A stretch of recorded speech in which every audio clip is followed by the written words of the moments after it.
Thank you, Tom. Uh, Tom mentioned an interesting little story just the other day, or just a few minutes ago. We had a new sign put out front, out on Route 41. I don't know if you've noticed it. It's an electronic message board. The old sign was taken down. When they were going to put in the footers have to be approved by Newcastle County. Turns out when we dug the holes to put in the footers for the sign, it filled up with water, cost us an extra $500 to have an engineering study. The springs are still running over there, Tom. 50 years later. I'd like to give you, first of all, just a little bit of notification. This is our 50th anniversary that we're celebrating this year. And this is the kickoff to a series of events throughout the year that we're going to be having. So today and this weekend is the dedication of 8408, and tomorrow is Members and Reunion Day. You're all welcome to come down and ride in the parlor car. Tom Gears is going to have a special little setup for everybody in the parlor car. Isn't that right, Tommy? There he is. Absolutely. Okay. There we go. And in June, we've got something very special coming up to also celebrate. We're going to be having the Have Engine Will Travel, the locomotive number 126, come and visit us. It's a small steam locomotive that will be brought in on a truck. That will be beginning in June 10th, the 11th, and 12th. We also have a steampunk day on June the 10th. Coming up in August, for those of you who are very interested in history, we will be having our display of our Charles Phillips collection. In 1896, a gentleman named Charles Phillips rode his bicycle along the railroad and took pictures of the railroad and what it looked like in 1896. We've got a collection of those photographs, and they're going to be on display for the first time over at our visitor center, the education center over at the Marshallton Yards. So today we are here to celebrate the return of service of our flagship diesel locomotive, number 8408. What began as a vision over 12 years ago has now finally become a reality, and I welcome everyone to share in our pride for what has become a crowning accomplishment. The story of the rebuild actually began in 2003 as part of our campaign to rebuild from the devastation of Hurricane Henri. We embarked on a vision not only to restore the rail line to service, which we did, also construct a new office and education center, which we did, but also to establish a funding source for the rebuild of this historic locomotive. Today we celebrate the final part of that achievement of our vision.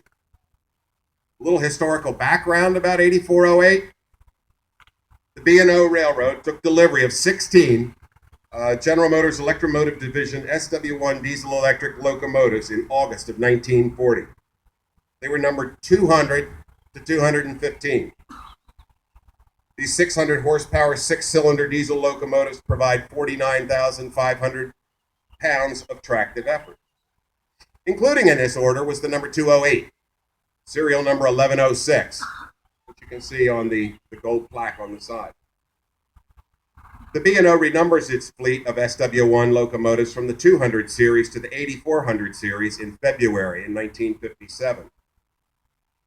208 is then assigned to the Willsmere Yard as number 8408. The B&O, the C&O, and the Western Maryland merge in February of 73, and the engine becomes the chassis system 8408. In 1982, when HRCV purchased the line, it then becomes the WWRC 8408. Tom took a little bit of my thunder away. I was going to retell the whole story about the 92 getting hit with the steel and riding it all the way up, so I'll skip that part. But that was the first time that 8408 actually ran on this line. It was 50 years ago today, or as in passenger service.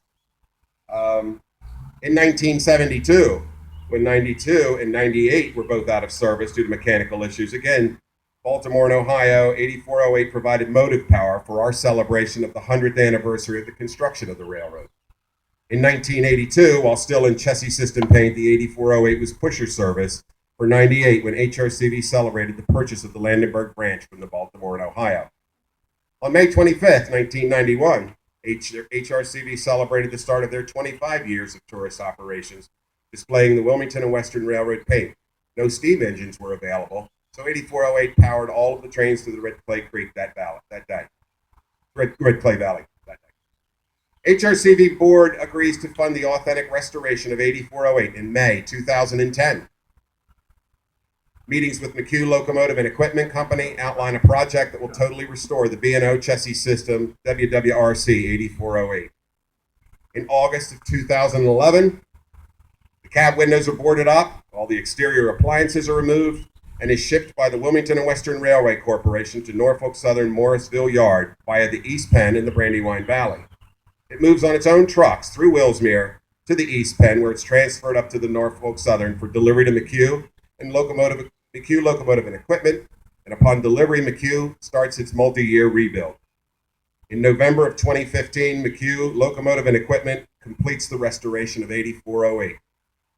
In February of this year, 8408 arrives back in the Marshallton Yard after an unplanned extended sightseeing trip through southeastern Pennsylvania. I don't know if you ever heard that story. JC and I were very, very concerned that this thing leave Morrisville and come directly to us.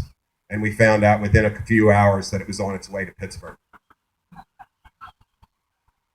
So what was done? To this locomotive?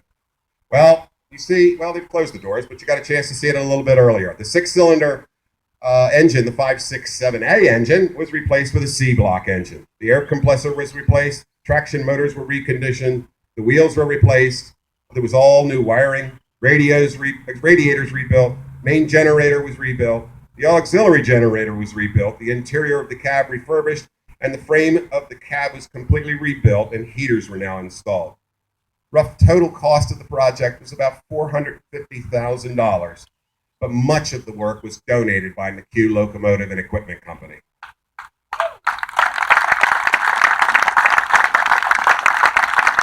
JC McHugh over there next to his truck in the green hat. There are many people who made this restoration possible, and some of them are here today. I would like to thank, one more time, McHugh Locomotive and Equipment Company and all of their employees. Let's have a big round of applause.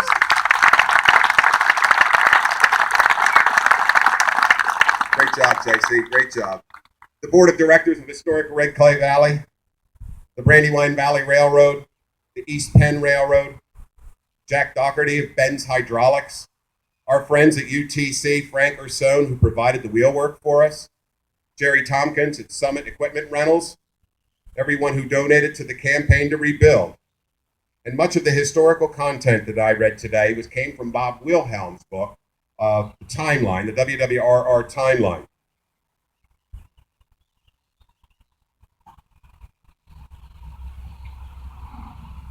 If you've not seen this publication, it's an amazing compilation of the Wilmington and Western Railroad, HRCV, and the Landenberg branch.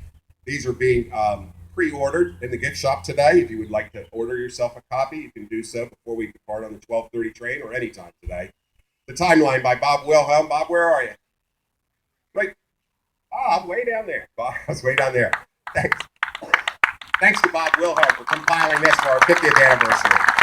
These are on display. You can actually look at it, but you can order pre-order a copy of it in the gift shop today.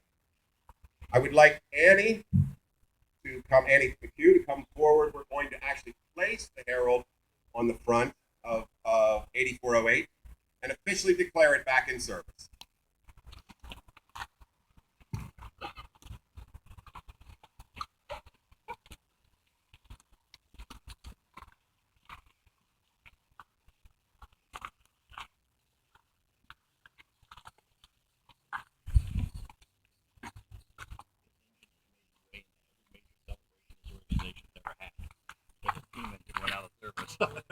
Yep.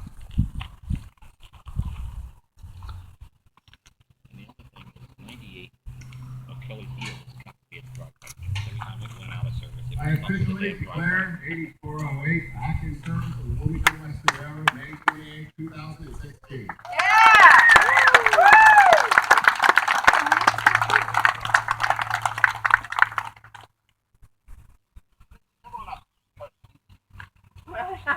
Come on, Jason. This is the gentleman who made this whole thing happen. And this is his name.